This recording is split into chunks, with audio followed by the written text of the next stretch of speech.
नमस्कार दोस्तों। हेलो, कैसे हो? मेरे इस चैनल में आप सबका स्वागत है। दोस्तों, यूं तो पिछले कई दिनों से नई शिक्षा नीति के विषय में बहुत सारी जानकारी आप सबको प्राप्त हो चुकी होगी।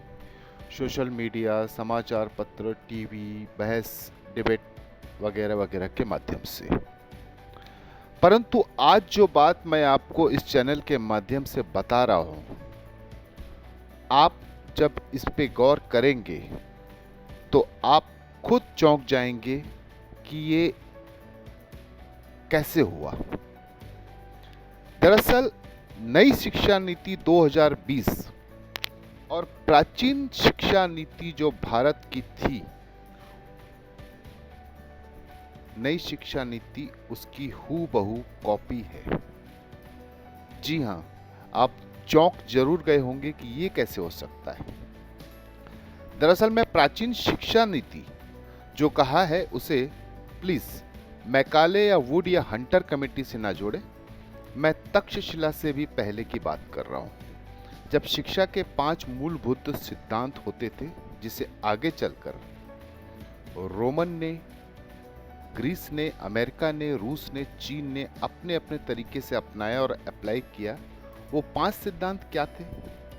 पहला, चरित्र का निर्माण कैसे हो जिससे व्यक्तित्व का दमन न हो।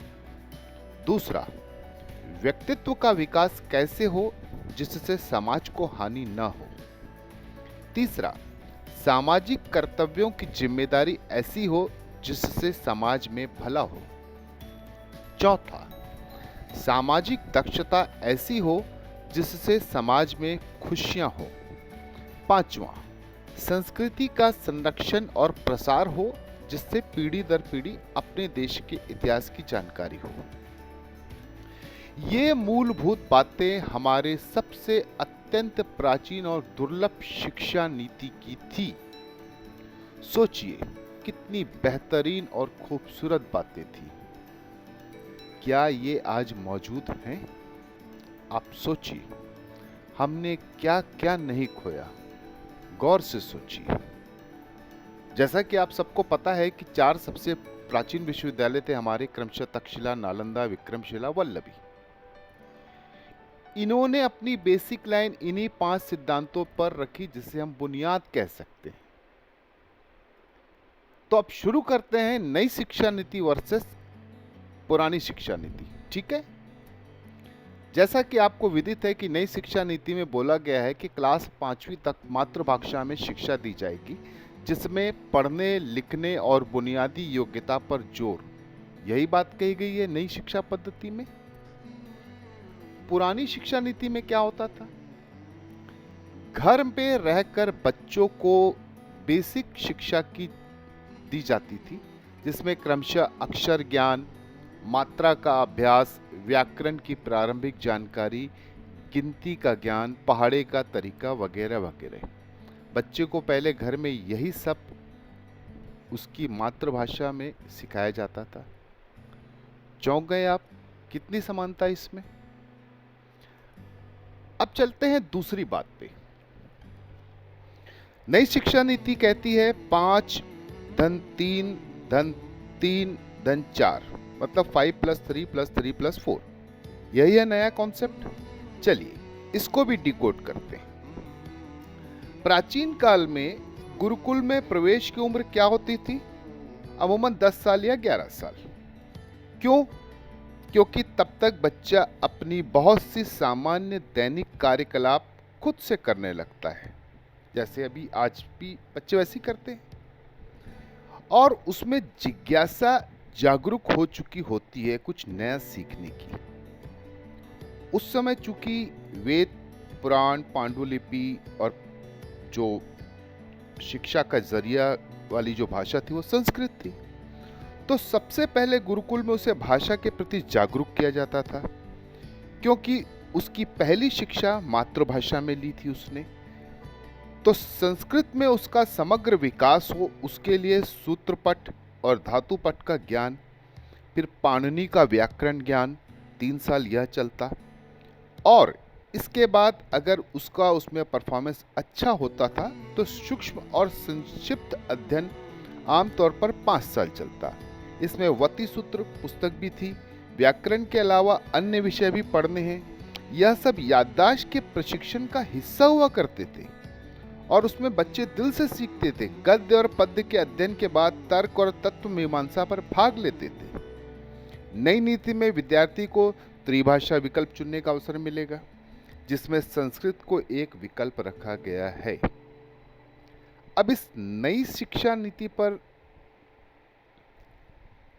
एक चीज जो बहुत अच्छी रही, क्लास 6 से कोडिंग, मतलब अमूमन 11 साल 10 साल 11 साल 10 से 12 साल के बीच में बच्चा क्लास 6 में पहुंचती जाता है।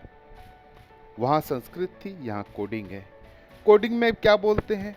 Define the objective of the app, define the interface, write code for app, run and test the app. उस समय नालंदा के कई देशों से विद्यार्थी आए, शिक्षक आए। उस समय वे उस काल के उस यूनिवर्सिटी में स्टूडेंट को छूट थी कि वो कोई भी एक वैकल्पिक भाषा चुन सकता। अगर कोई विदेशी भाषा भी पढ़ना चाहते हैं तो आप पढ़ सकते हैं। यहां भी तो यही हो रहा है, त्रिभाषा वाला जो है। अब आप बताइए, ये बात भी मैच हुई कि नहीं हुई? ये डिकोड हुआ? अब तीसरे पे चलते हैं। सामाजिक कर्तव्यों की जिम्मेदारी ऐसी हो जिससे समाज में भला हो। प्राचीन काल में क्या होता था? 4 वेद, 6 अंग, 10 ग्रंथ, 14 विद्या, 18 शिल्प और लड़कियों को 64 कलाएं सिखाई जाती थी। उस समय में जो आचार्य होते थे वो 10 ग्रंथी कहलाते थे। 10 ग्रंथी मतलब जैसे 4 वेदों का ज्ञान हो, शिक्षा हो, उच्चारण का ज्ञान हो, ब्रह्मवा हो, स्वयं वेद हो, निघंटु हो, कर्मकांड, व्यास हो, वगैरह वगैरह। और 18 शिल्प में प्रवीणता हो। मतलब सोचिए, वो एक सिर्फ शिक्षा नहीं थी, वो एक तपस्या थी।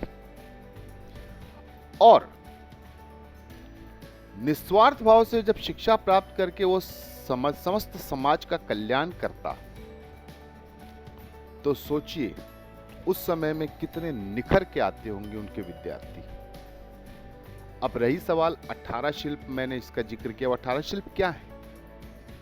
वो 18 शिल्प हुआ करते थे: स्वर संगीत, वाद्य संगीत, नृत्य, पेंटिंग, गणित, लेख, इंजीनियरिंग, मूर्ति कला, कृषि, मवेशी प्रजनन, कॉमर्स, मेडिसिन, कन्वेस्टिंग एंड लॉ, प्रशासनिक प्रशिक्षण, तीरंदाजी और सैन्य कला, जादू, सांप और जहर निकालने में महारत हासिल करना और छिपे हुए खजाने को खोजने की कला। इसमें से चिकित्सा और लॉ को छोड़कर क्या सबके लिए एक व्यवस्था नहीं की गई है इस नई नीति में? और अगर आज का विद्यार्थी स्कूली शिक्षा जो अब नीति आई है, क्या उससे वो आत्मनिर्भर नहीं बनेगा? क्या समाज के प्रति अपनी जिम्मेदारी नहीं निभाएगा?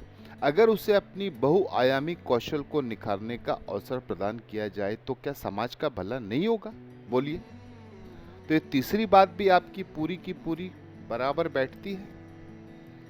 अब चौथी बात पे आते हैं, जिसमें कहा गया था कि सामाजिक दक्षता ऐसी हो जिससे समाज में खुशियां। अभी की जो हायर एजुकेशन की पॉलिसी वो ये कह रही है इस नीति के हिसाब से कि अगर कोई उच्च शिक्षा अधूरी छोड़ता है तो उसे 1 साल में अगर ड्रॉप किया तो उसे सर्टिफिकेट मिलेगा, 2 वर्ष के बाद करता है तो एडवांस डिप्लोमा, 3 साल के बाद ग्रेजुएट और 4 साल के बाद शोध के साथ स्नातक। प्राचीन काल में यही चीजें उस समय के गुणी आचार्य लोग करते थे। वो तय करते थे कि विद्यार्थी की बुद्धि कैसी है, ज्ञान अर्जन कैसा कर रहा है, विषय को समझ पा रहा है या नहीं।